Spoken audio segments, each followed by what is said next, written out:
What's going on, Jerome's? We are one day away from the 2022 version of the NFL Draft, and we thought we'd go back and look at some hits and some misses in Vikings' recent draft history, starting with 98.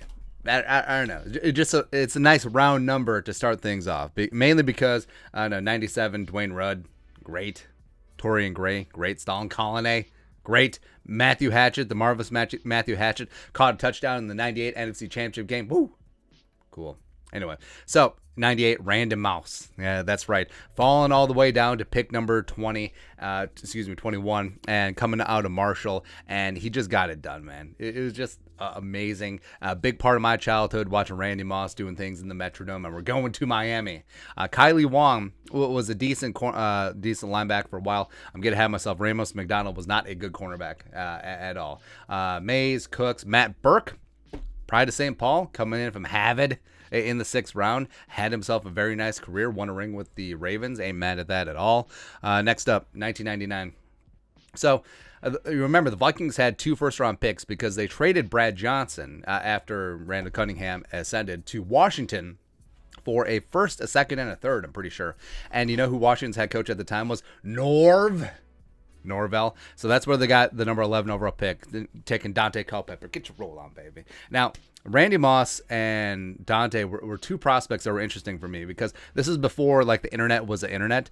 And Randy Moss, you just get highlights on ESPN, standard definition square box, whereas like him against Army or him against Akron in the MAC, just hurdling dudes. And Dante Culpepper was even worse because Central Florida wasn't national champion Central Florida quite yet. Mike Hughes Central Florida yet. And so the Knights, I mean, they're just on like this crackly like VHS tape. And so you saw a quarterback rocking number 8 who was like 300 pounds. He looked like an in-shape Jared Lorenzen. He looked like Myles Garrett just back there dropping dimes. And also, I think Central Florida, I think they played Alabama. When Dante was there, man. Yeah, he got after that. Demetrius Underwood. So, we talk about draft busts. Underwood never played it down for the Vikings. Just sort of said deuces at training camp. So, that was great. And also, this goes into having resources in your scouting department. Because apparently, this to a degree might be revisionist history. But everyone and their mom said that Demetrius Underwood, no. But the Vikings still took him. Yeah, not so much. Jim Kleinsasser, Hall of Famer in my book, the pride of North Dakota, fighting, where are they fighting Hawks now? Whatever. But Kleinsasser, just a do-it-all, rough and tumble, tight end, fullback, H-back, whatever back you needed, he just got it done. And Kenny Wright, Talance Sawyer, Noel Scarlett, a lot of these guys do not register. Anyways, 2000. Chris Hovan, that's right. The pride of Boston College is getting it, man. He took on the John Randall face paint. He had a decent career. Played well for the Vikings. Played well for the Bucks. Fred Robbins. So this is when the Vikings, their defense was ass. Thank you. So that's why they went defense with the first 3 picks. Michael Boria, I do not recall him at all. Fred Robbins was okay. Doug Chapman, 3rd round pick coming out of Marshall. It's like, oh, we can strike gold twice out of Marshall. No, not so much. Tyrone Carter, our guy, former Gopher, won a ring with the Steelers. Actually, 2 rings with the Steelers, I want to say. Anyways, Tyrone Carter. He was fine with the Vikings, but his career really took off once he got to the Steelers. Troy Walters was getting things done. Decent return guy coming out of Stanford. There you go. Mike Lewis Kelly. 2001, Michael Bennett. Never trust a Badger. That's all. Spent a 1st-round pick on a Badger running back. You got your mind. Willie Howard, Eric Kelly, Patrick Chukwura. Patrick Chukwura had a weird career where he was fine with the Vikings. I remember him coming out of Wyoming. He always had the dark visor before they started outlawing those or made them special cases, and it was badass, man. I love Chukwura. And then he had like a long break in his career, and then he came back with the Seahawks for a season. Also, I want to say that he played in the USFL or the UFL or whatever. He had a weird break. Like he came back in like 2012 with the Seahawks, but maybe it's not registering. Maybe I just made that all up. I don't know. Who really knows? Eric Kelly, not so much. 2002. So Bryant McKinney coming out of the U, just the U being the U, baby. Bryant McKinney he might have been the most physically gifted left tackle in NFL history. Like he's up there. Like, and that's not hyperbole at all. Like Bryant McKinney physically was up there with the Jonathan Ogdens, with the Anthony Munozes of the world, but just he didn't put in the work, right? And the fact that he was still a Pro Bowl left tackle and was still pretty damn good is just amazing. Ronald Smith, Willie Offord, Brian Williams. Brian Williams of not lying about helicopter stuff. Nick Rogers, Chad Beasley. Ooh, what a forgettable draft. Besides Big Mac at 7, man. 2003. So this was the famous, didn't get the card in draft, but yeah, Kevin Williams certainly worked out. E.J. Henderson certainly worked out. I loved him. He's a fantastic middle linebacker. He a great leader as well. 56. I love him, man. Nate Burleson. He's like on CBS Morning News now, moving on from NFL Network. He's still doing things. He's fantastic. I love me some Nate Burleson. Also, so he bounced around the league, and he was signed by the Seahawks in the reverse poison pill deal. So the Vikings signed Hutchinson to that poison pill deal, and then the Seahawks were like, hey, we'll get you back. We'll sign Nate Burleson to a $70 or $49 million deal. And we're like, okay. Sure. But the thing I respect most about Nate Burleson is that he had this freak accident where he broke his arm, where he was guarding a pizza that was in the passenger seat. I was like, I respect it. Like, if I'm going to break a bone, that's how I'm breaking a bone, son. That's right. Ontario Smith. Oh, man. So there's a very odd and specific joke that I have. So Lions used to have a running back coming out of Auburn named Kerryon Johnson. And Ontario Smith, that was also his nickname, Kerryon Johnson, when he flies on a plane, because he was the Wizinator fame. Good times. But Ontario Smith was decent. I want to say that did he have a 1,000-yard season? It might have been close. All right. He had 2 500-yard seasons. Whatever. And then he just sort of bounced. It was just like, yeah, this is not for me. Eddie Johnson, yeah, drafting a punter in the 6th round. There we go. Keenan Howery, Mike Natil, 2004, Kenichi Udeze. Kenichi would have been fantastic, except he got sick. But yeah, hopefully he's doing well. Dontarius Thomas, DT, not so much. Darian Scott actually had 9.5 career sacks. Man, Nat Dorsey, Mewelde Moore. I love me some Mewelde Moore.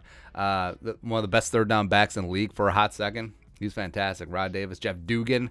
I've said this a bunch on here. I always jacked up Jeff Dugan's blocking stats, so he would be my blocking tight end in Madden. Just getting it, man. 2005. So the Vikings traded Randy Moss to the Raiders in the offseason for the number 7 overall pick, as well as Napoleon Harris, who was a fine linebacker, whatever. Troy Williamson at 7. Speed for days. He just couldn't catch. And then, like, they had, I think it was Nike come in with the rods and cones with the orange and green, just try and help his concentration. But I think part of it was,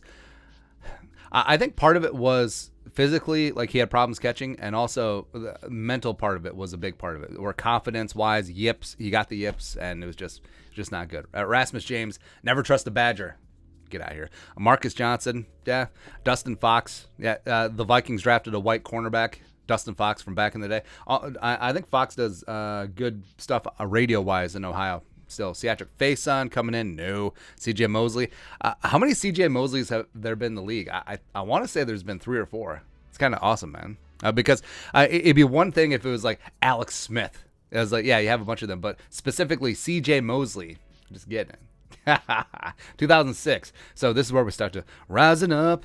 Back on the street, Chad Greenway, coming out of Iowa, where he tore his ACL.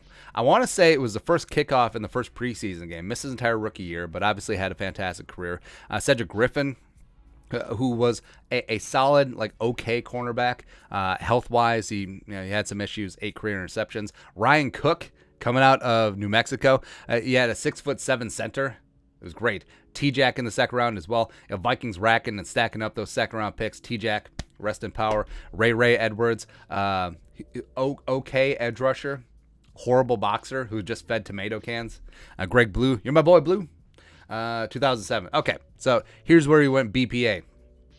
Adrian Peterson coming in at 7. He was available. The Vikings had a 1,000-yard rusher in Chester Taylor, who just signed. But yeah, this guy. Sidney Rice in the 2nd round. Brian Robinson, who was a certified combine freak. Go look up his his mock draftable or his metrics. Like, he was a physical freak, man. Him in the 4th round, great value there. 2008. So they didn't have a 1st-round pick or a 3rd because of the Jared Allen trade. But Tyrell Johnson, not so much. JDB, John David Booty, 5th-round pick. How do you have 1 pick in the first 4 rounds? The hell, man. But you still hit on John Sully in the 6th round. That's some good value. 2009, Percy Harvin, Lode Holt, really nice 1-2 picks. Percy, what could have happened if the league took mental health issues a little bit more seriously back then? I mean, Percy, saying that he played with the migraines as well as anxiety and a lot of stuff going on. I mean, if he played today, he would have been able to get help, and he would have been able to talk about his issues. So it's unfortunate.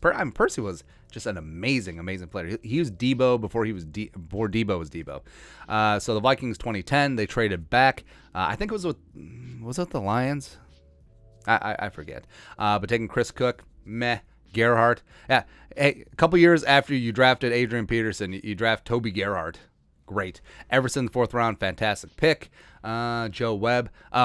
Blazer. And I still contend that if they would have picked, hey, Joe Webb, you're going to be a quarterback or you're going to be wide receiver at the start of his career, as opposed to just flip-flopping all the time, he actually could have been something. But not so much. 2011. So, New Day, New Dawn, Christian Ponder at 12. And then you have Kyle Rudolph at 43. So that was supposed to be the battery forever, chemistry. And then Christian Bell in 4th round, not so much. I love Fusco in the 6th round, was pretty damn good. Started a handful of games for the Vikings until they tried to flip sides with him, and then he tore his pec. That was no good. 2012. So 2 first-round picks, traded back from 3 to 4 with the Browns, so they could take Trent Richardson. Man, I'm screwing up names today. Matt Khalil at 4, not so much. That's why the draft is an inexact science. Matt Khalil was seen as a can't-miss prospect. It wasn't a great tackle class to begin with, because the number 2 tackle taken in that draft was Riley Reef. Like in the 20s with the Lions. Harrison Smith at 29, Vikings traded back in, gave up a 2nd and some change. It's great. Josh Robinson was okay. Jarius Wright was fantastic on 3rd down. Rhett Ellison was an awesome H-back. Greg Childs, if he could have stayed healthy, man. And this started off a string of Spielman drafting teammates. So you had Harrison and Blanton. You had Jarius Wright as well as Greg Childs.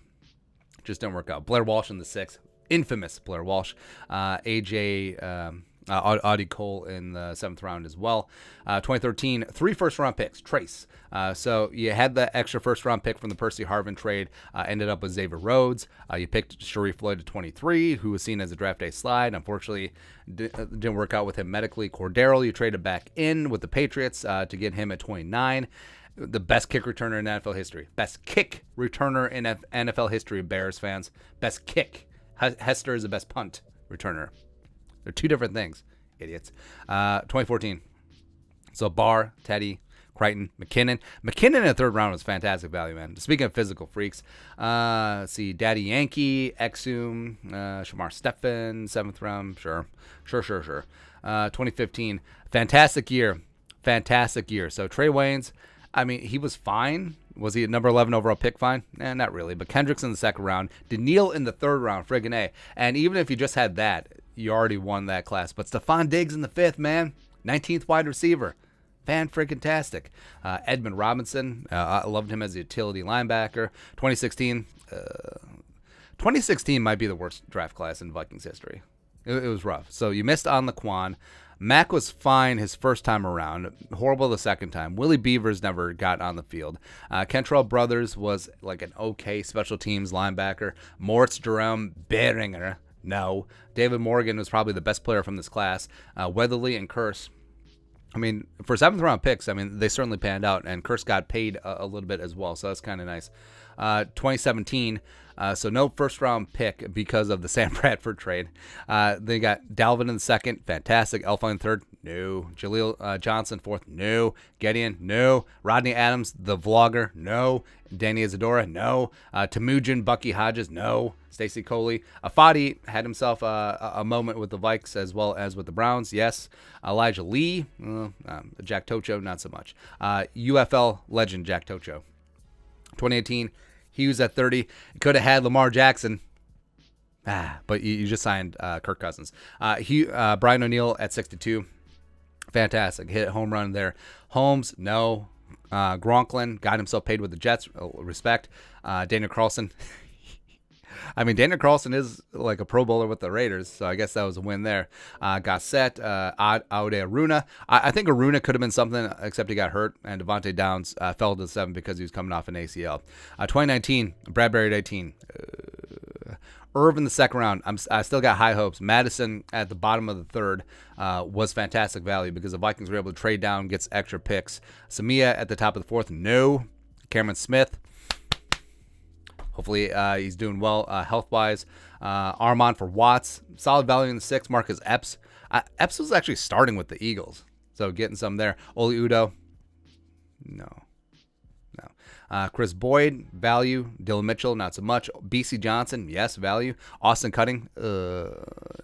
Speaking of the yips, 2020, not so bad. Jefferson at 22. Gladiator 31.